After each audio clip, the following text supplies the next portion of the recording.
Hello students, welcome back to the channel. आज का video बहुत ही ज़्यादा इम्पॉर्टेंट होने वाला है। Fundamental and human resources, fundamentals of HRM human resources के स्टूडेंट्स के लिए। ठीक है, आज की वीडियो के अंदर हम डिस्कस करेंगे 10 मोस्ट इम्पॉर्टेंट क्वेश्चंस जिनका आना आपके एग्ज़ाम में 80 to 90% पॉसिबल है। ठीक है, तो अगर आप इन क्वेश्चंस को, अगर आप इस वीडियो को पूरा देख लेते हैं तो 80 to 90% आपका सिलेबस भी यहीं पे कवर हो जाएगा। क्योंकि ये फर्स्ट ऑफ ऑल ये क्वेश्चंस कोई भी रैंडमली पिक्ड क्वेश्चंस नहीं, ये आपके PYQs है, प्रीवियस ईयर क्वेश्चंस हैं पिछले 5 से 10 साल के, जो बार बार रिपीट हुए हैं। ठीक है, एंड सबसे ज़रूरी बात ये है दैट हर यूनिट से एक क्वेश्चन को, यानी कि हर चैप्टर से क्वेश्चन को लिया गया है ताकि आपका जो मेन आइडिया है वो कंप्लीट हो सके। कि अगर आपको पूरा का पूरा क्वेश्चन नहीं भी पता है तो एटलीस्ट आपको उसका एक पार्ट पता है, फिर भी आप इस क्वेश्चन को अटेम्प्ट कर पाओगे। ठीक है, तो वीडियो बहुत ही ज़्यादा प्रोडक्टिव होने वाली है। एंड जैसा आप सभी को पता है, वीडियो के दौरान हम आपको एक गिव अवे ऑफर प्रोवाइड करते हैं। गिव अवे ऑफर क्या कहता है कि वीडियो के दौरान कहीं पर भी मैं आपसे 3 क्वेश्चंस पूछने वाली हूँ। जो भी स्टूडेंट्स इन 3 क्वेश्चंस का बिल्कुल सही जवाब कमेंट सेक्शन में देगा उनको free of cost he notes मिलने वाले हैं। ठीक है, उन्हें कुछ भी पे नहीं करना पड़ेगा। एंड एक कंडीशन है, कंडीशन क्या रहने वाली है दैट सिर्फ 3 ही स्टूडेंट्स को ये नोट्स मिलेंगे फ्री ऑफ कॉस्ट। सिर्फ 3 ही वो विनर्स होंगे जो फ्री ऑफ कॉस्ट ये नोट्स पा सकते हैं। एंड विनर्स को अनाउंस किया जाएगा टेलीग्राम एंड व्हाट्सएप चैनल पर। ठीक है, तो अगर आपको विनर्स पता करना है तो आप वहाँ पे विजिट कर सकते हो। जो स्टूडेंट्स उन 3 लकी विनर्स में नहीं आ पाएंगे, यानी कि जो रह जाते हैं, उनको ज़्यादा अपसेट होने की ज़रूरत नहीं है। आप सभी के लिए एक ऑफ़र प्रोवाइड किया गया है। ऑफ़र क्या कहता है कि अगर आप एक नोट्स परचेज़ करना चाहते हैं तो आपको 45 रुपीज़ पे करना पड़ेगा, जो कि एक बहुत ही स्टूडेंट फ्रेंडली कॉस्ट है। अगर आप एक से ज़्यादा नोट्स लेना चाहते हैं तो आप जो है 40 रुपीज़ ईच नोट्स पे कर सकते हैं। ठीक है, और अगर आप एक कॉम्बो लेना चाहते हैं 6 to 7 सब्जेक्ट्स का, तो 6 लेना चाहते हैं तो 5 का आप पे करेंगे, एक आपको फ्री ऑफ कॉस्ट मिलेगा। 7 लेना चाहते हैं तो 6 का आप पे करेंगे, एक आपको फ्री ऑफ कॉस्ट मिलेगा। ये कुछ ऑफर थे। अब बिना टाइम वेस्ट किए हम अपना चैप्टर शुरू करते हैं। जेनेरिक इलेक्टिव का ये सब्जेक्ट है आपका। बहुत ही आसान सब्जेक्ट है, बहुत ही आसान क्वेश्चंस है। एक बार वीडियो देख लोगे तो मुझे नहीं लगता आपको दोबारा देखने की ज़रूरत पड़ेगी। ध्यान से एक बार वीडियो को आपने पूरा देखना है। ठीक है, बहुत ही आसान सब्जेक्ट है, कुछ नया नहीं है, पहले से ही कुछ चीज़ें हैं जो आप सीखे हुए हैं। हाँ जी, तो आपका फर्स्ट क्वेश्चन पूछ रहा है, do a comparative analysis of HRM and HRD, discuss the scope of HRM in India. HRM होता है human resource management and HRD होता है ह्यूमन रिसोर्स डेवलपमेंट। ठीक है, तो सेकंड क्वेश्चन, यानी कि यही क्वेश्चन पूछ रहा है कि explain the objectives of HRM, is it the responsibility of HR department only. Okay, देखो मैं आपको पहले एक चीज़ समझा देती हूँ कि एक क्वेश्चन को एक प्रॉपर तरीके से आंसर करने के ना 3 पार्ट्स होते हैं। ठीक है, जैसे मान लो कि आपका क्वेश्चन लगभग 10 या फिर 20 मार्क्स का आता है, मेन क्वेश्चन आपका 20 मार्क्स का आता है, राइट। तो आप एक आंसर को ना 3 पार्ट्स में डिवाइड करेंगे। पहला होता है इंट्रोडक्शन, फिर आएगा मेन बॉडी, फिर आपका आता है कंक्लूजन। इंट्रोडक्शन के अंदर आपको जो भी पता है क्वेश्चन से रिलेटेड वो आप लिख सकते हो। जैसे आपने HRM को डिस्क्राइब कर दिया, HRM क्या होता है, HRD क्या होता है, दोनों एक दूसरे से कैसे इंटर रिलेटेड है, इंडिया से इसका इंडिया के अंदर ये कब आया था और कैसे आज के लोगों को इसका फ़ायदा हो रहा है, या फिर जो भी आपको पता है आप कुछ डिस्क्राइब कर सकते हो। मेन बॉडी के अंदर स्ट्रिक्टली आप वही आंसर करेंगे जो आपसे क्वेश्चन में पूछा गया है। ठीक है, मेन बॉडी के अंदर कोई भी इधर उधर की फालतू बात आपने नहीं लिखनी है, स्ट्रिक्टली क्वेश्चन का आंसर दो। देखो इंट्रोडक्शन आपका कम से कम 1 पेज का होना चाहिए, मेन बॉडी 2 पेज की होनी चाहिए, और कंक्लूजन के अंदर आप पूरे आंसर के अंदर आपने जो डिस्क्राइब किया है वो आप लिख सकते हो। ठीक है, तो कंक्लूजन भी आपका 1 पेज का होना चाहिए। तो यहाँ से कुछ ऐसा होगा कि आपका एक आंसर 4 पेजेस का हो जाएगा। ठीक है, तो 20 मार्क्स के लिए इतना सफिशिएंट है, इतना तो एटलीस्ट आपको करना ही चाहिए अगर आप अच्छे मार्क्स प्रॉपर आप पाना चाहते हो तो। ठीक है। एंड एक और इम्पॉर्टेंट चीज़, मैं इंट्रोडक्शन एंड कंक्लूजन आपको नहीं डिस्क्राइब करूँगी यहाँ पर, मैं आपको डिफाइन मतलब वो मैं नहीं समझाने वाली हूँ। आइडिया आप यहाँ से लिख सकते हो कि इंट्रोडक्शन के अंदर क्या लिखना चाहिए, क्या लिख सकते हैं, कंक्लूजन के अंदर हम क्या लिख सकते हैं, ठीक है। मेन चीज़ ये नहीं है, मेन है आपका जो आप मेन बॉडी के अंदर लिखोगे, क्वेश्चन क्या पूछ रहा है वो मैं आपको समझा दूँगी, ठीक है। बाकी आप आई होप आप खुद से बाकी चीज़ें कर लेंगे क्योंकि ये बहुत आसान होता है। मेन बॉडी समझना बहुत इंपॉर्टेंट होता है क्वेश्चन को आंसर करने के लिए। हाँ जी, तो मेन बॉडी से स्टार्ट करेंगे। Comparative analysis of HRM and HRD। Human resource management and human resource development are interrelated but distinct concept. ये क्या कह रहा है कि HRM और HRD एक दूसरे से कनेक्टेड तो हैं लेकिन अलग अलग चीज़ें हैं, ठीक है। HRM is a broader managerial function that deals with planning, organizing, directing and controlling the workforce of an organization. एक ऑर्गेनाइजेशन के अंदर काम कैसे हो रहा है, उसको कैसे प्लान किया गया है एक प्रोजेक्ट को, ठीक है, उसको डायरेक्ट कैसे किया जा रहा है, एक प्रोजेक्ट को कब जो है वो लोग अनाउंस करेंगे, उसके ऊपर वर्क स्टार्ट करेंगे, ठीक है। तो ये सब जो है HRM के अंडर आता है। It includes activities such as recruitment, selecting, training, performance appraisal, compensation, industrial relation and employ welfare. देखो एक आसान भाषा में अगर मैं आपको समझाऊँ तो ह्यूमन रिसोर्स मैनेजमेंट का मतलब है कि आप जो है प्रोजेक्ट के लिए वर्कफोर्स लेके आ रहे हो। वर्कफोर्स यानी कि आपके वर्कर्स, एम्प्लॉयर्स एंड उनसे रिलेटेड आप जो भी चीज़ें करते हो, जैसे आपको ट्रेनिंग करना होता है, आपको उनको रिक्रूट करना होता है, आपको कॉम्पेंसेशन, प्रमोशन ये सब देना होता है, वो इसी के अंडर आता है। The primary focus of HRM is to ensure that the organization has right number of people with right number of skills at the right time. सही लोग सही समय पे सही काम के लिए जब आते हैं तो उसे हम HRM यानी कि ह्यूमन रिसोर्स मैनेजमेंट कहते हैं। हाँ जी। On the other hand HRD is a subsystem of HRM and concentrates only on the development aspect of the human resources. HRM focuses on improving employee competence through training, career development, performance appraisal, organization development, learning initiatives. While HRM is concerned with managing for organization efficiency, HRD is for long-term growth, learning and employee potential. देखो HRM HRD किस लिए होता है भाई, आपने जो लोग recruit किए हैं ना उनको एफिशिएंट बनाने के लिए, उनको सही ट्रेनिंग देने के लिए, ताकि जिस काम के लिए वो आए हैं वो और अच्छे से कर सके, ठीक है। एक चीज़ होती है जब आप एक एवरेज पर्सन को एक काम के लिए अपॉइंट करते हैं and he is doing this average, कि वो परफॉर्म एवरेज कर रहा है, ठीक है। HRD क्या इंश्योर करता है कि आपने जिस एवरेज पर्सन को रिक्रूट किया है उसको आप उसकी बेस्ट वर्जन में लेके आ सको, यानी कि लर्निंग, ग्रोथ ये सब जो है करवा सको। किस लिए? ताकि ऑर्गेनाइजेशन का, कंपनी का डेवलपमेंट हो, करियर डेवलपमेंट हो और परफॉर्मेंस अप्रेजल के लिए आप ये चीज़ें करते हो, ठीक है। तो HRM क्या लेके आएगा? HRM लेके आएगा वर्कफोर्स, ठीक है, लोग जिनके लिए, जिनसे आप जो है अपना काम करवा सकते हो।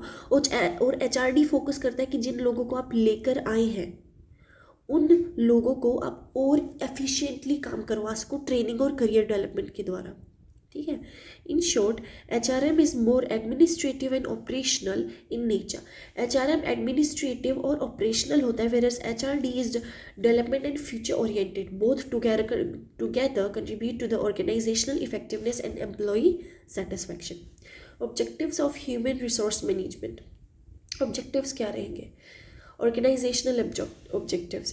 HRM aims to help organizations achieve their goals by ensuring effective utilization of human resources, proper workforce planning and motivation, improve productivity and efficiency. HRM जो है वो चाहता है कि भी ऑर्गेनाइजेशन का गोल पूरा हो जाए, ठीक है। ह्यूमन रिसोर्सेज की मदद से भी जो लोग हमने हायर किए हैं वहाँ से हमारा जो टारगेट है वो कंप्लीट हो जाए। तो ये प्रॉपर वर्कफोर्स प्लानिंग, भाई प्रोजेक्ट बनाना है तो उसकी प्लानिंग करेंगे, ठीक है। एम्प्लॉयज़ को मोटिवेशन करेंगे that we have to do it within a month, productivity और एफिशिएंसी लेके आता है। Functional objectives, HRM ensures that various HR functions such as recruitment, training, appraisal, compensation are performed efficiently and in line with organizational needs. Social objectives क्या रहेंगे? HRM ensures that the organization fulfill its social and ethical responsibilities by maintaining fair employment practices, safe working conditions and employee welfare. Personal objectives क्या रहेंगे?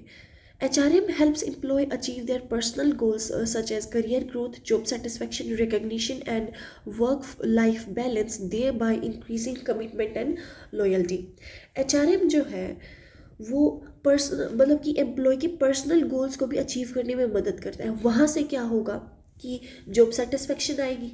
ठीक है, job satisfaction को क्यों इतना ज़्यादा इंपॉर्टेंस दिया जाता है? क्योंकि वो एक लॉन्ग टर्म बेनिफिट होता है ऑर्गेनाइजेशन के लिए। लॉन्ग टर्म बेनिफिट कैसे रहेगा कि if a employ is enjoying, तो फिर वो नहीं जाएगा अपनी ऑर्गेनाइजेशन को छोड़ के, और यहाँ से जो है एक अच्छा उनको बैलेंस मिल जाता है। जैसे गूगल देख लो, गूगल अपने एम्प्लॉयज़ को हर एक वो फैसिलिटी प्रोवाइड करता है ताकि उनके एम्प्लॉयज़ उनको छोड़ के ना जाए। इट इज़ वेरी रेयर कि गूगल को छोड़ के उनके एम्प्लॉयज़ जा रहे हैं। Scopes of HRM in India. The scope of HRM in India has expanded significantly due to the globalization, liberalization, technological advancement and changing workforce expectations. The major area included, अच्छा देखो, जो HRM का scope है India के अंदर वो बढ़ गया है। क्यों? एक तो ग्लोबलाइजेशन हुआ है, जो टेक्नोलॉजिकल एडवांसमेंट हुआ है, वर्कफोर्स एक्सपेक्टेशंस चेंज हुई है। कैसे कैसे? Human resource planning and forecasting, recruitment and selection of talent, training and skill development, performance and management system, compensation and reward management, industrial relation and labor laws compliance, employee welfare, health safety, diversity management, inclusion, digital HR and HR analytics. Within initiatives Skill India, Make in India and labor law reforms, HRM in India plays a vital role in enhancing employability, productivity and competitiveness in Indian organization. Is HRM the responsibility of HR department only? Although the HR department plays a central role in designing HR policies system, HRM is not the responsibility of HR department alone. Line management, supervisors, top management are equally responsible for managing people. HRM का क्या मतलब होता है? आपने जो लोगों को recruit किया है उनको गाइड करना, और ये सिर्फ एक HR की रिस्पॉन्सिबिलिटी नहीं होती है। HR ने तो हायर कर लिया, एक जगह पे छोड़ दिया। HR का काम सिर्फ हायर करना होता है, लेकिन उनको मैनेज करना line manager, supervisor, top management का होता है। Managers at all levels are involved in motivating employees, resolving conflicts, evaluating performance, creating a positive work culture. Thus, HRM is shared responsibility through the organization. That's it for question 1. Second question पे आते हैं. The HR manager performs managerial as well as operative functions. In the light of this statement, explain the role of HR manager. HR को बहुत ही ज़्यादा respect दिया जाता है एक मामले में, प्राइवेट सेक्टर में, प्राइवेट जॉब्स के अंदर। ऐसा क्यों होता है? ठीक है, वो हम यहाँ पे डिस्कस करेंगे। Define HR policies and discuss their nature importance. बहुत ही अच्छा क्वेश्चन है, ठीक है, इसको आप ध्यान से सुनना, मुझे लगता है कि एग्जाम में आएगा, बहुत इंपॉर्टेंट क्वेश्चन है। Main body, managerial functions of HR manager. Planning is the first and most important managerial function performed by the HR manager. It involves forecasting the future manpower requirement.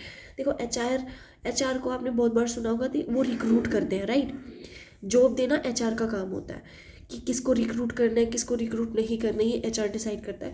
तो HR का काम होता है कि भाई future के अंदर हमें किस प्रोजेक्ट के लिए कितनी मैन पावर की नीड हो सकती है, कंपनी के अंदर कितनी और ज़्यादा एम्प्लॉयज़ की नीड है, ये सब जो है HR डिसाइड करता है। एक्सपेक्टेड रिटायरमेंट्स, कितनी ज़्यादा रिटायरमेंट होंगी, expansion and technological changes. The HR manager plans not only the number of employees required but also the type of skills and competence needed in the future, कि भी किस तरह की स्किल्स उन्हें चाहिएगी company के अंदर, ठीक है। Proper HR planning helps in avoiding problems such as overstaffing, understanding and skill shortage. ये सब जो है हेल्प करती हैं। अगर एक अच्छा मैनेजर है तो वो ना तो उनके अंदर स्टाफ बहुत ज़्यादा नहीं होगा, अंडर स्टाफिंग नहीं होगा कि कम, बिल्कुल ही कम हो गया ऐसा भी नहीं होगा, और स्किल शॉर्टेज भी नहीं होगा। Organizing refers to the designing the structure of HR department and clearly defining the roles, responsibilities and authority relationships. Organizing HR का क्या काम होता है? जॉब दे दिया, रोल बताना कि भाई कंपनी के अंदर तुम्हारा ये काम है, ये तुम्हारी जिम्मेदारी होने वाली है, और आपको किस पर्सन से कांटेक्ट करना है in case you have a problem. The HR manager organizes various HR activities such as recruitment, training, welfare, and industrial relations by allocating tasks to different HR personals. A well-organized HR department ensures smooth coordination among the different units and effective implementation of HR policies and programs. देखो, अब उन्होंने recruit कर लिया, काम बता दिया, लेकिन उनको जो है एक लंबी वर्क रिलेशनशिप को मेंटेन करने के लिए उनको काफ़ी ज़्यादा काम करना पड़ता है, ट्रेनिंग देना पड़ता है, welfare, industrial relations by allocating tasks. ठीक है. Directing involve the guiding and motivation leading employees to the work efficiently. Employer employee को गाइड करना, ठीक है, उनको मोटिवेट करना ताकि वो काम डेली एंथुजियास्टिकली कर सके. ठीक है. आपने बहुत सारी जगह देखा होगा दैट कंपनीज जो है अलग अलग चीज़ें इंट्रोड्यूस करती हैं. सम इन्वॉल्व डांसिंग. अभी recently I saw a video in which company employees were dancing and they were welcoming some sort of senior manager and they were dancing about it.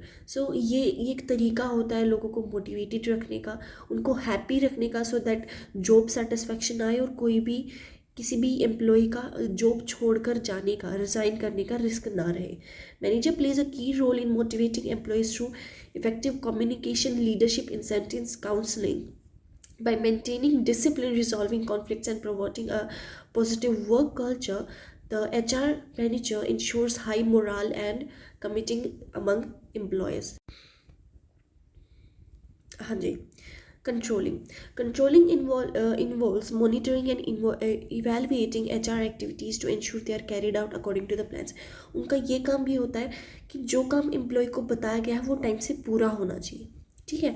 ताकि वो परफॉर्मेंस अप्रेजल सिस्टम को भी वो manage करते हैं कि किस पर्सन का हायर करने के बाद उनका परफॉर्मेंस कैसा रहा है. ठीक है. HR audits and feedback mechanism to measure employ performance and HR effectiveness. Corrective actions are taken whenever deviation are observed, thereby ensuring continuous improvement in the HR practices. Operative function of HR manager क्या रहेंगे? Are directly related to the managing employees at operational level. Recruitment and selection. ठीक है. तो attractive qualified candidates को select the most suitable employees for the different jobs. most suitable person को job देना. ठीक है. एक परफेक्ट इंसान को उस जॉब के लिए सेलेक्ट करना उनका काम होता है.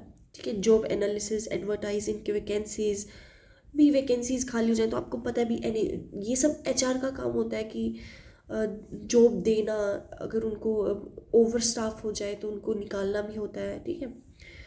Effective recruitment ensures the organisation has competent and committed employees. Training and development, वो ट्रेन करते हैं. उनके पास जो एम्प्लॉयज़ अब आ गए हैं उनको ट्रेन करना, उनका वर्क क्या करना है आपको वो सब डिस्क्राइब करना. ठीक है. उनकी स्किल्स को और रिस्पॉन्सिबिलिटीज़ को देखना कि ओवर द टाइम उनका क्या डेवलपमेंट हो रहा है या फिर क्या उनके कमबैक्स हैं. ये सब चीज़ें ये HR का काम होता है, ट्रेनिंग और डेवलपमेंट देखना. Compensation and wage administration. The HR manager designs fair and competitive compensation structure including wages, salaries, incentives and benefits. अच्छा, ये सब भी मैनेजर का ही काम होता है कि हर महीने कितनी उनको सैलरी मिलने वाली है, इंसेंटिव्स कितने मिलेंगे एंड बेनिफिट्स उनके क्या क्या होने वाले हैं. Proper compensation motivates employees, reduces turnover and ensures internal and external equity. Employee welfare and industrial relations. The HR manager looks after employee welfare by providing healthy safety and social security measures, maintaining healthy industrial relations through the grievance handling, negotiations, and communication helps in avoiding conflicts, promoting industrial harmony.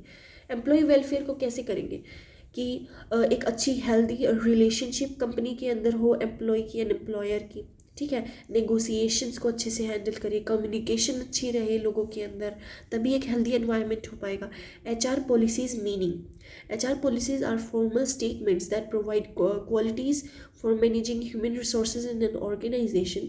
They reflect the philosophy and value of management regarding the employees and serve a basis for consistent decision making. HR policies covers are the such as recruitment, promotion, transfer, ये वही चीज़ है बार बार जो repeat हो रही है।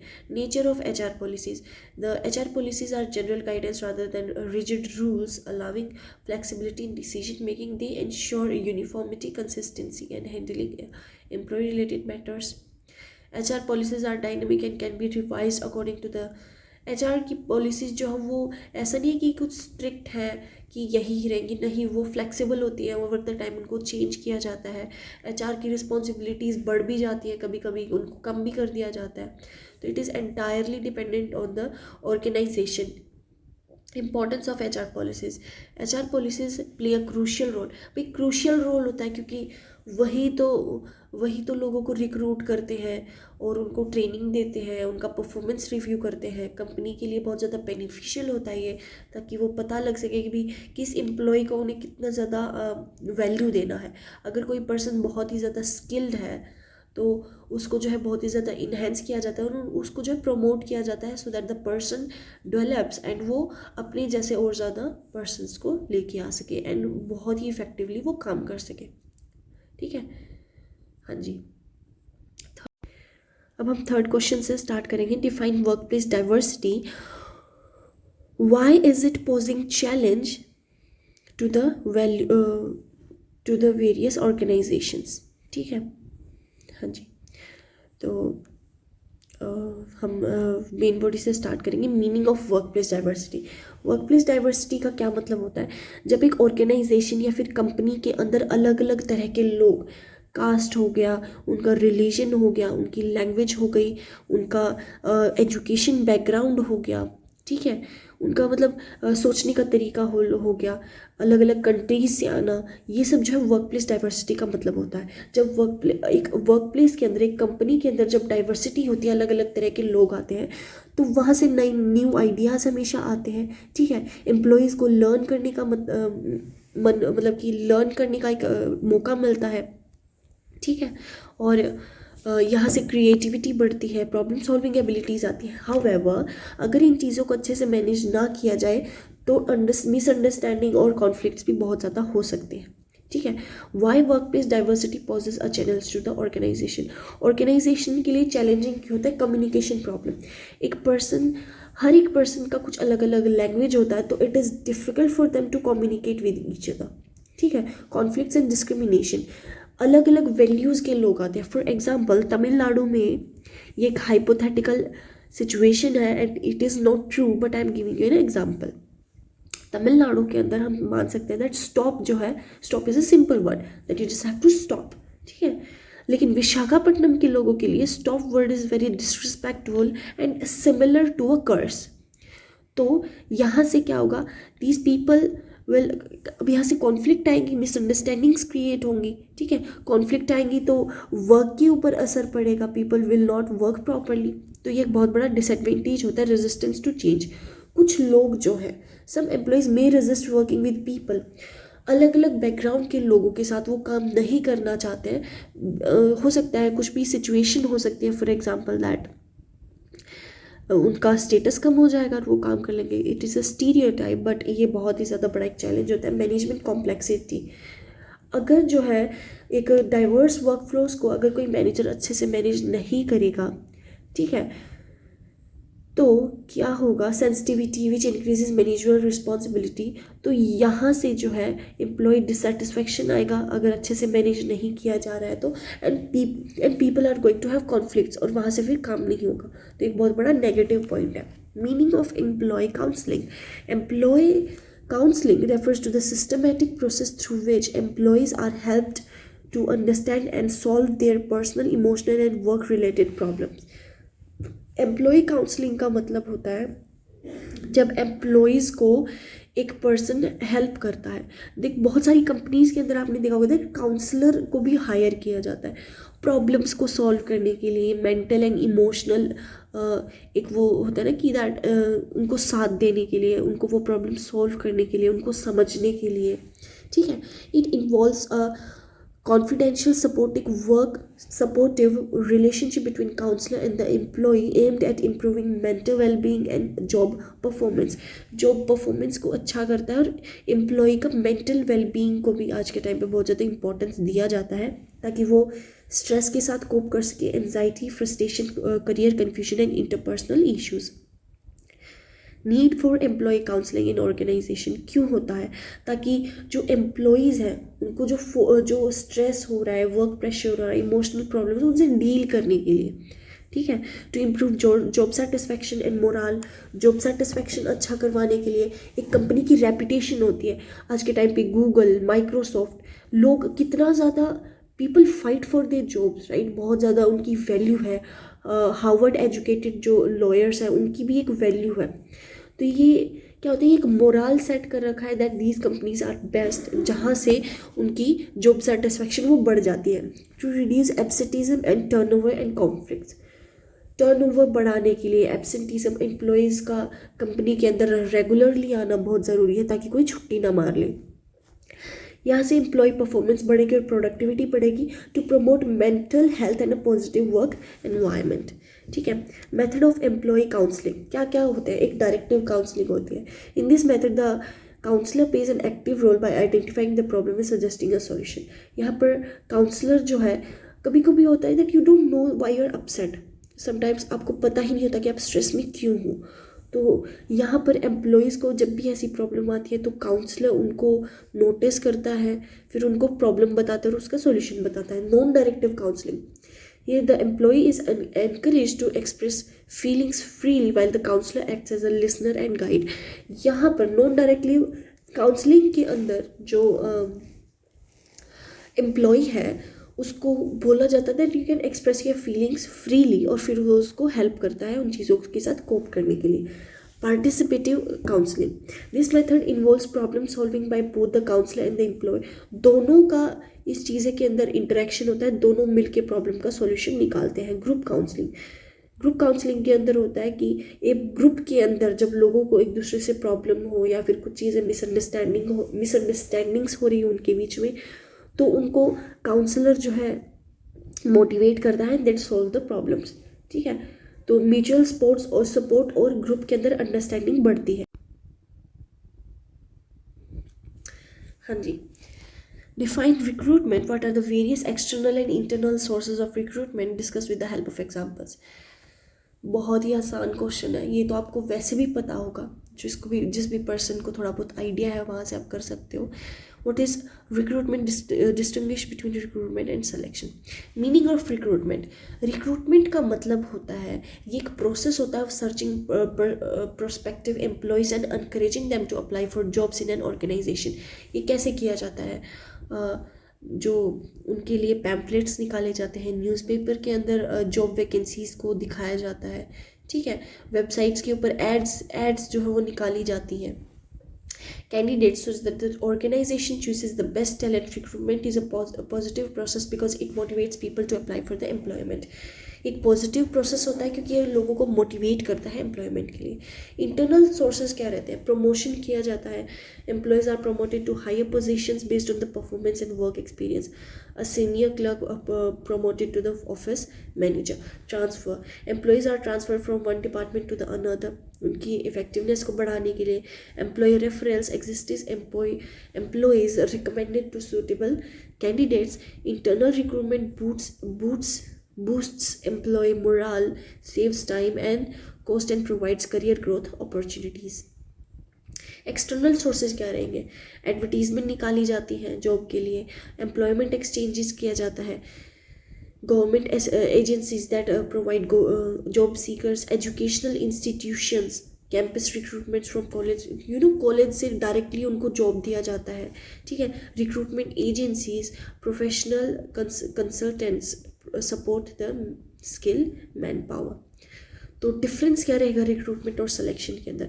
Recruitment is the process of attracting candidates, ये होता है कि भाई आप अट्रैक्ट कर रहे हो लोगों को अलग अलग जगह पे अपनी एडवर्टीजमेंट डाल के, अलग अलग जगह से अपना प्रमोशन करके। सिलेक्शन होता है जब आप चूज़ कर लेते हो एम्प्लॉय को कि ये तुम हमारे साथ काम करने वाले हो, this is the person we are going to work with. ये होता है एक लाइन खड़ी करना एम्प्लॉयज़ की, ठीक है, और ये होता है उस लाइन के अंदर से बेस्ट लोगों को चूज़ करना, ठीक है। पॉजिटिव प्रोसेस रहेगा, pool of applicants come before selection, ये नेगेटिव प्रोसेस होता है, ठीक है, क्योंकि इसके अंदर सूटेबल एम्प्लॉयज़ को चूज़ किया जाता है और follows recruitment. Fifth question is, what do you mean by job analysis? Briefly explain the process of job analysis. Analysis is the most basic personal management function. Comment. How job analysis is different from job specification and job description. Main body, आपने देखा हो that यहाँ पे हर question एक दूसरे से inter related है, right. तो वही चीज़ें मैं आपको फिर से कह रही हूँ कि बहुत आसान है। अगर मैं इसको ना भी डिस्क्राइब करूँ तो बहुत ही, मुझे नहीं लगता इसको डिस्क्राइब करने की ज़रूरत है, बट स्टिल मैं आपको थोड़ा बहुत बता देती हूँ। Meaning of job analysis.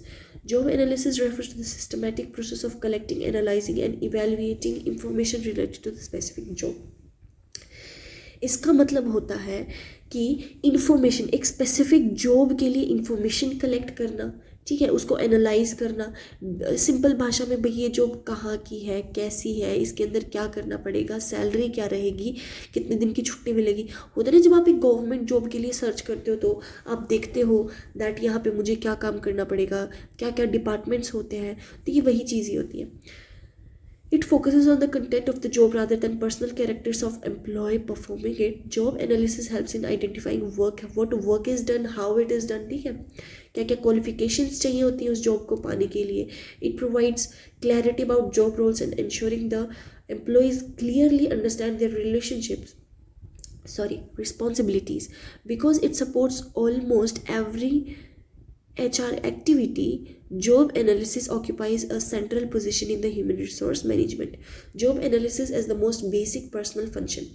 Job analysis is considered the most basic personal management function because it forms the foundation of the HR functions. Recruitment selection depend on the job analysis to identify the suitable candidates. Training and development programs are designed based on the job recruitments identifying through the job analysis. देखो, इसका आसान भाषा में मतलब ये होता है कि ये सबसे ज़्यादा ज़रूरी होता है, ठीक है, ताकि इफ़ेक्टिव जॉब सिलेक्शन कर सके भी कौन सी जॉब हमें चाहिए और सूटेबल कैंडिडेट्स को जो है हायर किया जा सके, ठीक है। ट्रेनिंग एंड डेवलपमेंट प्रोग्राम्स किए जाते हैं based on job requirements identify through the job analysis and thus without the job analysis effective HR planning and जब तक जॉब एनालिसिस नहीं होगा HR भी अपना अच्छे से काम नहीं कर पाएगा। HR का काम क्या होता है? हायर करना, ट्रेनिंग देना, मोटिवेट करना एंड उसको आगे के लिए प्रोवाइड करना। प्रोसेस ऑफ जॉब एनालिसिस क्या होता है? Determination of purpose. The first step is to identify the purpose of job analysis such as recruitment training. भाई क्यों लेना है एम्प्लॉय को, आपको नए एम्प्लॉयज़ चाहिए क्यों? सबसे पहले तो वो पर्पस पता करो क्यों चाहिए। सिलेक्शन ऑफ जॉब, अब वो कौन कौन सी जॉब है, ठीक है, जिनके लिए आप इनको हायर कर रहे हो, जहाँ पर आपको लग रहा है कि इन चीज़ों की कमी है। Collection of job data, interviews और questionnaires, direction observation and employ records. यहाँ से देख के आपको सूटेबल एम्प्लॉय को आपने ढूंढना है कलेक्शन ऑफ जॉब डाटा से। Analysis of information, analyse identity की टास्क, कि भाई आप जिसको जॉब दोगे उसका काम क्या रहेगा, उसकी रिस्पॉन्सिबिलिटीज़ क्या रहने वाली है, स्किल्स क्या क्या चाहिए रहेंगी और वर्किंग कंडीशंस क्या रहने वाली है। Preparation of job description and job specification. Finally, analyzed information is documented in the form of job description and job specification. Difference between job analysis, job description and job specification.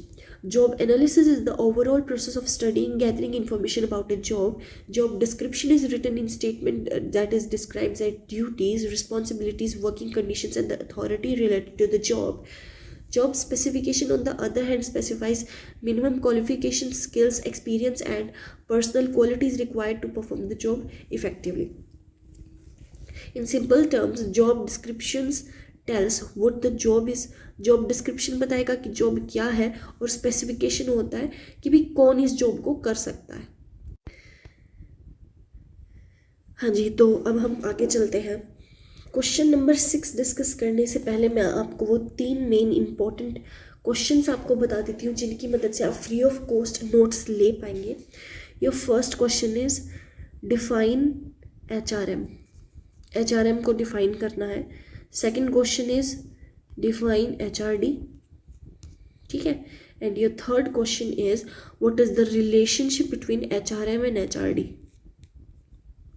ठीक है। तो ये आपके 3 question हैं, मैं दोबारा repeat कर देती हूँ। Define HRM, your first question is define HRM, second question is define HRD, third question is what is the relationship between HRM and HRD। बहुत ही आसान क्वेश्चन है, मुझे लगता है मैं आपको ऑलरेडी पढ़ा चुकी हूँ। Yes, six question is what is career planning, explain the importance of career planning for employees और ऑर्गेनाइजेशंस। मुझे नहीं लगता ये डिस्क्राइब करने की ज़रूरत है, बहुत ही आसान है। एक जनरल आइडिया, अगर आपको इन सब चीज़ों के बारे में नहीं पता फिर भी आप एक जनरल आइडिया की मदद से यहाँ पे लिख सकते हो, ठीक है। Meaning and definition of job career planning. Career planning क्या होता है भाई? जो एम्प्लॉई है, जो एक इंसान है, उसको अपना करियर प्लान करना है कि भाई उसको किस तरह की जॉब चाहिए, क्या क्या उसको स्किल चाहिएंगे उसको, ठीक है। क्या क्या उसकी स्ट्रेंथ है, क्या क्या उसकी वीकनेस है जिसके बेसिस पे उसको जॉब चाहिए। Continuous process through which individual identify their career goals, determine the steps needed to achieve them by the organization. देखो, एक इंडिविजुअल के लिए होता है कि उसके क्या गोल है। भाई उसको 5 साल के अंदर घर खरीदना है, गाड़ी खरीदनी है, तो उसके लिए उसको क्या क्या करना पड़ेगा, कौन कौन सी जॉब उसको चाहिएगी। एक ऑर्गेनाइजेशन के लिए होता है,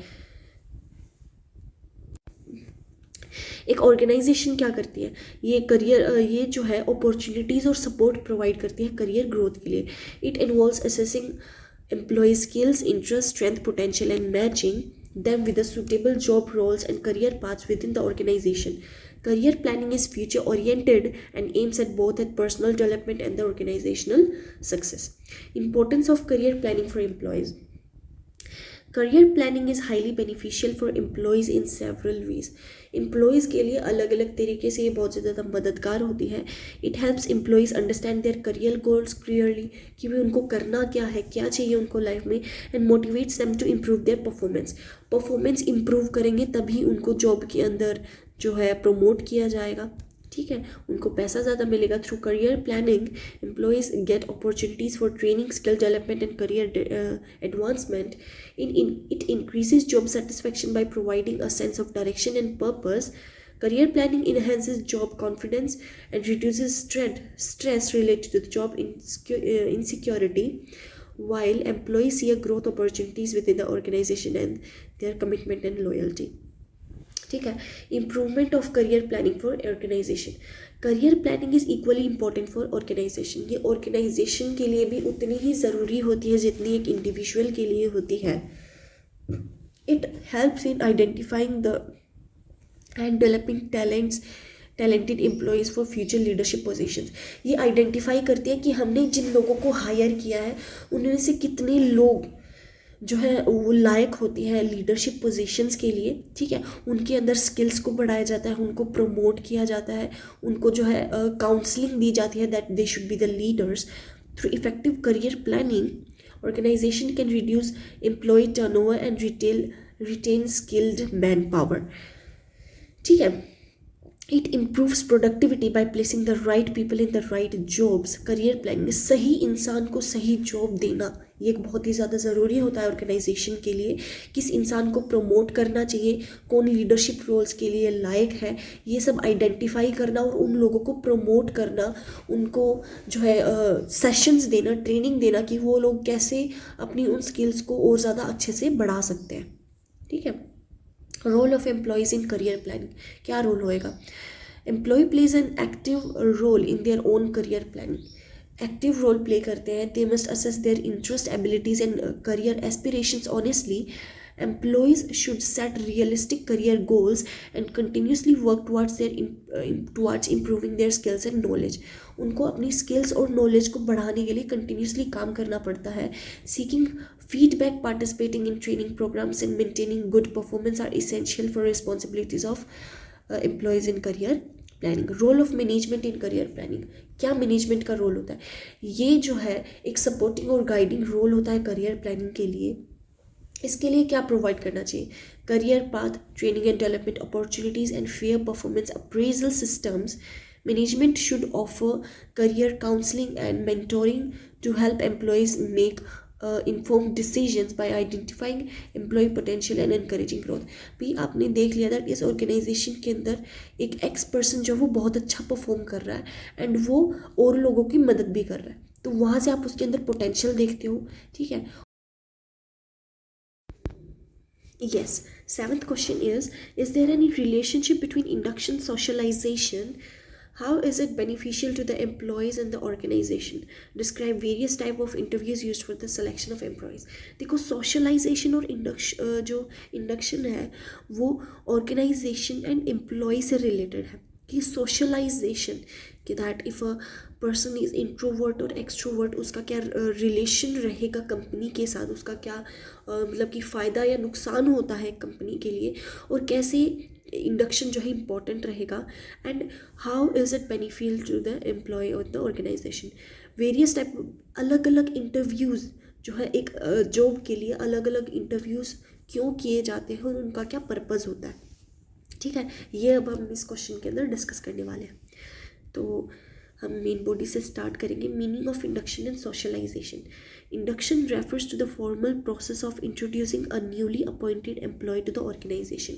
एक नए एम्प्लॉय को आपने रिक्रूट किया है तो उसको जो है इंट्रोड्यूस करवाना सबसे. वो होता है ना, आपने देखा होगा कभी कभी मूवीज़ के अंदर दैट नए एम्प्लॉय को सबके साथ इंट्रोड्यूस करवाया जाता है. इट्स पॉलिसीज़, उसकी पॉलिसीज़ क्या रहेंगी, जॉब का रूल क्या रहता है, रिस्पॉन्सिबिलिटी क्या रहती है, वर्क एनवायरनमेंट को एक्सप्लेन किया जाता है. It is usually a short term and structured programme conducted at the initial stage of the employment. ये सब जो है इनिशियल स्टेज के लिए होता है कि नया नया एम्प्लॉय आया है उसको कैसे हम इंट्रोड्यूस करवाएंगे. ये कौन सा रहेगा, ये होता है इंडक्शन का पार्ट, ठीक है. कि उसको आया है तो हम उसको इंट्रोड्यूस कराने का जो काम है वो इंडक्शन एक प्रोसेस होता है.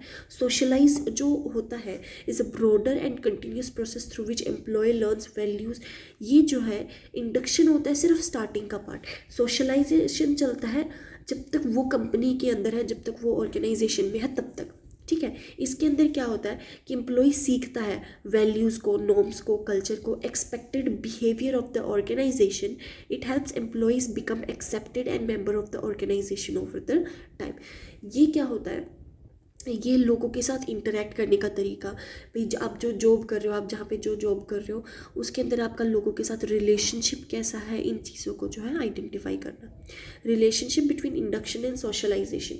Induction and socialisation are closely related, एक दूसरे से क्लोजली रिलेटेड है. क्यों? क्योंकि इंडक्शन तो क्या स्टार्टिंग का पार्ट होता है. अगर इंडक्शन नहीं होगा तो सोशलाइजेशन कैसे होगा, कि अगर आपका जो एम्प्लॉय है उसने कंपनी के अंदर एंटर ही नहीं किया, जो भी नहीं पाई, तो उन लोगों को सोशलाइज कैसे करेगा, उन लोगों से मिलेगा कैसे. क्लोजली रिलेटेड होते हैं और कॉम्प्लीमेंट्री प्रोसेस होते हैं कि एक के बिना दूसरा नहीं हो पाएगा. Induction is the first step to the socialisation process. Induction जो है वो पहला स्टेप होता है सोशलाइजेशन प्रोसेस के लिए. While induction provides basic information about the organisation, while induction provides basic information about the organisation. Induction का काम होता है भाई बेसिक चीज़ें जॉब के बारे में बताना कि भाई आपने ये करना है, आपका ये काम रहेगा. लेकिन सोशलाइजेशन जो है वो एम्प्लॉय को हेल्प करता है कल्चर को अडेप्ट करने के लिए, एक सेंस ऑफ बिलोंगिंग दैट एक ऑर्गेनाइजेशन को अपनी फैमिली मानते हैं कुछ लोग, कंपनी का एक फैमिली जैसा रिलेशनशिप होता है एम्प्लॉय के साथ. Induction is formal and short term. Induction formal रहता है और शॉर्ट टर्म रहेगा, whereas socialisation is informal and long term. यहाँ पर इनफॉर्मल हो जाते हैं लोग एक दूसरे के साथ, एक रिलेशनशिप बनने के बाद they don't communicate with each other as if they don't know each other, right? Together they help employees adjust smoothly to the organization and perform effectively. Benefits of induction and socialisation. Benefits क्या रहेंगे? Induction and socialisation reduce anxiety and uncertainty among new employees. उनके साथ uncertainty को और anxiety को कम करता है. They help employees understand their roles and responsibilities, expectations clearly, कि ऑर्गेनाइजेशन उनसे क्या एक्सपेक्ट करती है, क्या क्या उनकी रिस्पॉन्सिबिलिटीज़ रहेंगी, ये उनको समझाते हैं. Employees gain confidence, job satisfaction and motivation which improves performance and commitment. Benefits of organisation, benefits क्या रहते हैं? For organisation, induction and socialisation reduce employ turnover and absenteeism. They help in faster adjustment of employees, improved productivity and better teamwork. A well socialized workforce support or organizational culture and long term stability. Meaning of interview in selection. Interview in selection का मतलब क्या होता है, interview का क्या role होता है selection के लिए? And interview is a formal interaction. ये एक फॉर्मल इंटरेक्शन होता है एम्प्लॉयर के लिए और एम्प्लॉय के लिए. Candidate to assess the candidates suitable for a job, कि भी जो इंसान सूटेबल होता है जॉब के लिए उसका एम्प्लॉयर के साथ कनेक्शन, एक फॉर्मल इंटरेक्शन होता है. ये एक इम्पोर्टेंट काम होता है, एक इम्पोर्टेंट टूल होता है प्रोसेस ऑफ सिलेक्शन के लिए, to evaluate communication skills, personality, attitude and job related knowledge, कि उस पर्सन को कितनी ज़्यादा नॉलेज है जिसकी वो जॉब पाना चाहता है. ठीक है. Types of interviews used in the selection. Structured interviews. In this type a set of predetermined questions is asked to candidates. सभी कैंडिडेट्स से जो है स्ट्रक्चर्ड इंटरव्यू के अंदर प्री डिटरमाइंड क्वेश्चंस पूछे जाते हैं. कुछ क्वेश्चन सेलेक्टेड होते हैं कि इन 5 क्वेश्चंस में से ही हम पूछने वाले हैं. यहाँ से फेयरनेस और यूनिफॉर्म डिसीजन लिया जाता है ताकि किसी के साथ अनफेयर ट्रीटमेंट ना हो. अनस्ट्रक्चर्ड इंटरव्यू का क्या मतलब होता है कि जो भी मतलब कि इंटरव्यू के दौरान वो कहीं से भी कैसा भी क्वेश्चन पूछ सकते हैं. जैसे एसएसबी इंटरव्यूज़ होते हैं. ठीक है. आपके यूपीएससी, यूपीएसआई एंड जो भी हाँ जी, इन चीज़ों के लिए होता है. तो एसएसबी के लिए क्या होता है कि वो कहीं से भी रैंडमली क्वेश्चंस कोई भी पूछ सकते हैं. ठीक है. It allows deeper understanding of the candidates personality, कि जिस भी पर्सन को आप हायर कर रहे हैं उसकी क्या क्या वो स्ट्रेस कैसे मैनेज कर पाता है. लेकिन ये जो यूजुअली जो अनस्ट्रक्चर्ड इंटरव्यू ये हायर जॉब पोजीशंस के लिए होता है. ठीक है. कि वो स्ट्रेस कैसे मैनेज कर पा रहे हैं. ठीक है. वो अंडर ड्यूरेस कैसा उनका परफॉर्मेंस रहता है, वो आंसर दे भी पाते हैं या नहीं, वो चीज़ों को हैंडल कैसे करते हैं, ये बहुत ही ज़्यादा इंपॉर्टेंट होता है. लेकिन ये हायर जॉब पोजीशंस के लिए होता है, एक नॉर्मल एम्प्लॉय के लिए नहीं होता है. Panel interview. A group of interview candidate at the same time. Multiple लोग, 4 से 5 लोग बैठ के एक इंसान को जो है उसका इंटरव्यू लेते हैं. It reduces bias and improve decision making अच्छा रहता है. एंड वो देखते हैं that when a person is cornered, because suddenly 5 people are looking at you, if a person is cornered वो कैसा उसका रिस्पॉन्स क्या रहेगा. Stress interview. Candidates are put under stress to evaluate their ability to handle pressure and different situations. Group interview. Several candidates are interviewed together. 3 से 4 लोगों का interview एक साथ लिया जाता है ताकि वो देख सके कि उनकी लीडरशिप कैसे काम करती है, communication and team work skills. ठीक है. डिस्कस द 8th क्वेश्चन पे आते हैं. Discuss the in brief the concept of HRIS and its functions. What are the different methods of identifying training needs? Discuss in detail the steps followed to design an effective training program. एक training को कैसे programme किया जाता है employees के लिए, वो हमने यहाँ पे डिस्क्राइब करना है. तो concept of HRIS, human resource information system, refers to the computerised system used to collect, storage, manage and analyse data related to the human resources. कि डाटा को मैनेज करना, स्टोर करना और एनालाइज करना. ठीक है. तो वो जो है वो HRIS का काम होता है. It integrates HR functions with information technology and provides accurate and timely information to the managers को ये टाइमली करता है. देखिए आप सबको पता होगा दैट एक ऑर्गेनाइजेशन के अंदर जितने भी कंप्यूटर्स होते हैं वो एक दूसरे से इंटर रिलेटेड होते हैं. ठीक है. यहाँ पे ह्यूमन रिसोर्सेज इंफॉर्मेशन सिस्टम क्या करता है, वहाँ पर सभी वर्कर्स का टाइम दिखता है दैट दिस पर्सन, ये पर्सन 9 बजे आया है, ये पर्सन 10 बजे आया है, ये पर्सन 5 बजे का है, ये पर्सन 7 बजे का है. तो यहाँ से वो वर्क परफॉर्मेंस जो है वो भेजता है किसके पास, मैनेजर के पास, HR के पास. ठीक है. तो ये ऐसे काम आता है. Maintain employee records, task performance, ये टास्क परफॉर्मेंस को, रिकॉर्ड्स को मैनेज करता है. पेरोल कितना देना चाहिए, पेपर वर्क और सेव टाइम को बचाता है ताकि उनको इधर उधर ना जाना पड़े. Functions of HRIS. The major functions of HRIS include Employee information and management, maintaining personal, educational and job related records of employee. जब एम्प्लॉई की सभी जितनी भी उसकी क्वालिफिकेशंस होती है, जब उनका एक रिकॉर्ड बना के रखा जाता है, रिक्रूटमेंट एंड सिलेक्शन प्रोसेस की, स्टोरिंग एप्लीकेंट्स डाटा की, किस डाटा के बेसिस पे उस पर्सन को रिक्रूट किया गया था, training and development, recording training needs and programmes and employment skills development, employee skill development, payroll and compensation management, managing salaries, incentives and benefit accurately, ताकि इन चीज़ों पर उनका जो पेरोल डिसाइड किया जा सके, सैलरीज डिसाइड किया जा सके.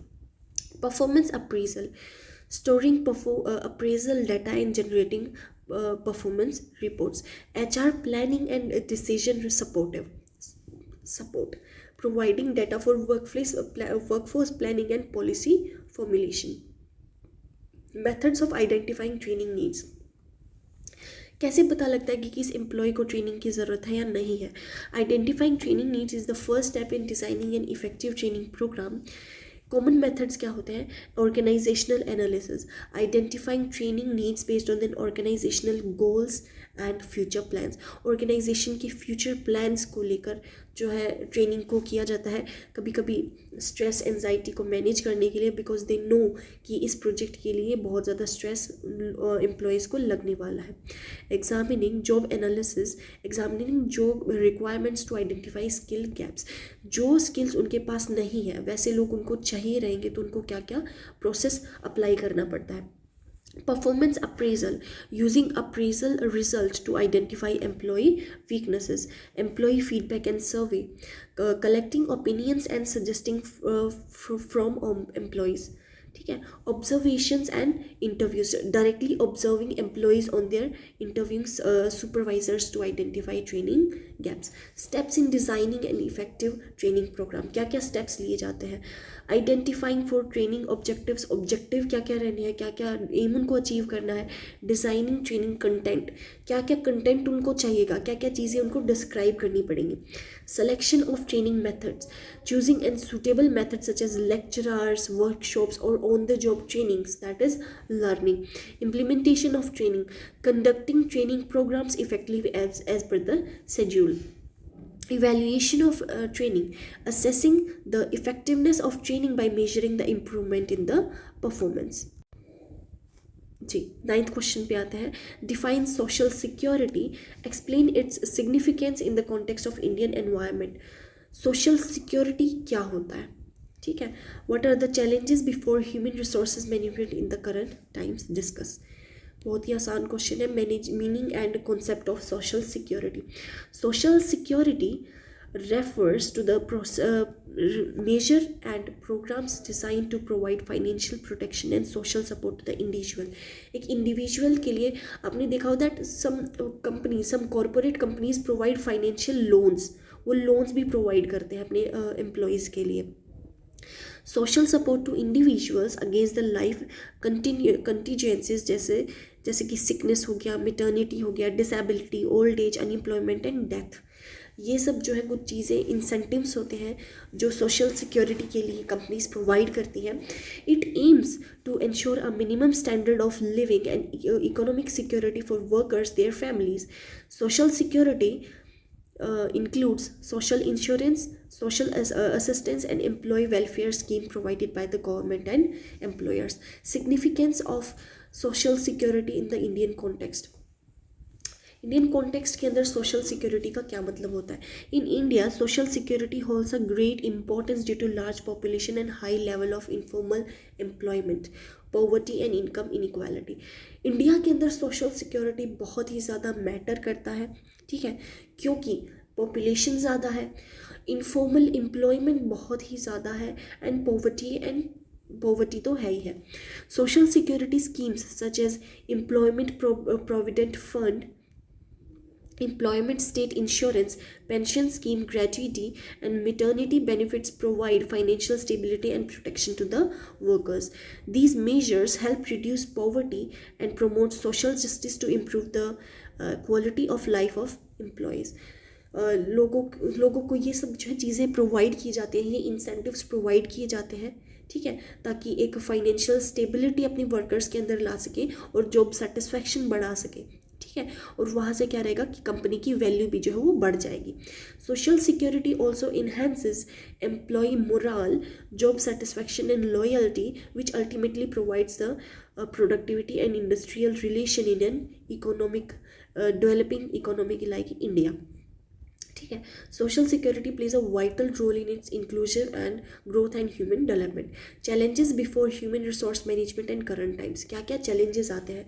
Technological changes, automation and artificial intelligence and digitalisation require continuous skills upgrading and create fear of job displacement. बहुत ही ज़्यादा आपने देखा होगा कुछ साल पहले बहुत ही ज़्यादा डर लगने लग गया था जब चैट जीपीटी जैसे एआई टूल्स आने लग गए थे एंड बहुत ज़्यादा एआई की चीज़ें जो है आने लग गई थी, लोगों को जॉब का फियर रहने लग गया कि एआई हमसे हमारी जॉब छीन लेगा। Globalisation and competition, organizations face intense global competition requiring efficient talent management and cost control. Changing workforce diversity, managing a diverse workforce in system in terms of age, gender, culture and the expectations poses significant challenges. Employee retention and engagement, a high employee turnover and changing career expectations made retention difficult. Work-life balance and stress, increased work pressure has led to stress, burnout and mental health issues among the employees. Mental health issues आज के time पे बहुत ज़्यादा होने लग गए हैं stress manage करने का। Legal and ethical issues, compliance with labor laws, social security regulations and ethical standards is becoming more complex, बहुत ही ज़्यादा डिफ़िकल्ट होता जा रहा है उनके लिए। 10th क्वेश्चन पे चलते हैं।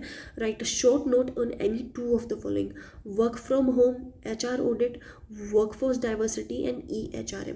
वर्क फ्रॉम होम क्या होता है? Work from home refers to the work arrangement in which employee perform their job duties from their home instead of traditional work places. अभी कुछ 5-10 साल से जो है वर्क फ्रॉम होम बहुत ही ज़्यादा, कोविड के बाद बहुत ही ज़्यादा ये ट्रेंड में आ गया है। लोग घर पे बैठ के काम करते हैं instead of going to the companies. With the advancement of information technology and digital communication tools, WFH, work from home, has become increasingly common, and especially after the COVID-19 pandemic. It allows employees to maintain work-life balance, save commuting time and reduces stress. Stress कम होता है, लोग multiple काम कर पाते हैं, घर का भी काम कर पाते हैं, कंपनी का भी काम कर पाते हैं। For organizations, WFH helps reduce operational costs and increases flexibility. Organisations के लिए बहुत ही ज़्यादा फ़ायदा हुआ है क्योंकि उनको काम जल्दी मिल जाता है और उनका कहीं ना कहीं उनका ऑपरेशनल कॉस्ट भी कम होता है, ठीक है। However challenges such as lack of supervision, communication gaps and work life boundary issues also exist. लेकिन चैलेंज भी होता है एक बहुत बड़ा, क्योंकि एक तो लैक ऑफ सुपरविजन होता है, ठीक है, पर्सन टाइम से काम नहीं करके दे रहा है, तो ये भी एक बहुत बड़ा होता है। कम्युनिकेशन गैप होता है and work life boundary issues होते हैं। HR ऑडिट क्या रहता है? HR audit is a systematic formal examination of an organisation's human resource policies, practices, procedures and systems. ये जो है एक एग्ज़ाम होता है ह्यूमन रिसोर्स पॉलिसीज़ का, प्रैक्टिसेस का।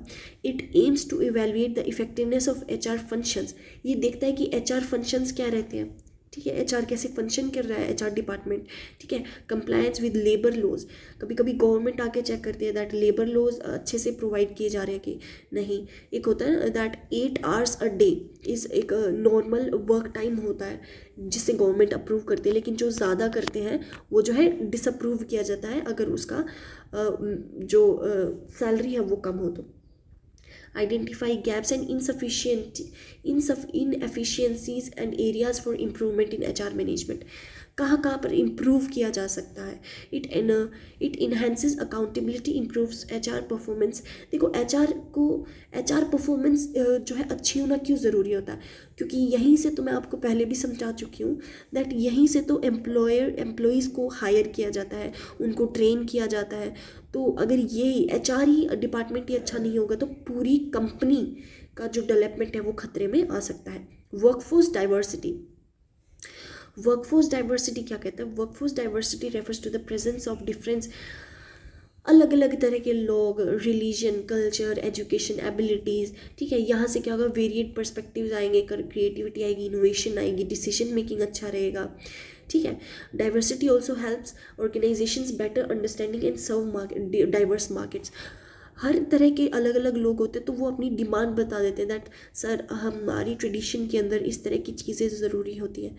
तो वहाँ से क्या होता है, मार्केट के बारे में उन्हें एक अच्छी नॉलेज मिलती है, तो ये ऑर्गेनाइजेशन के लिए भी बहुत ज़्यादा फायदेमंद होता है, ठीक है। EHRM, EHRM क्या होता है, electronic human resource management, refers to the use of digital technologies and in online platforms to perform HR functions. HR functions को जैसे रिक्रूटमेंट करना, ट्रेनिंग करना, performance appraisal, payroll and employ records management.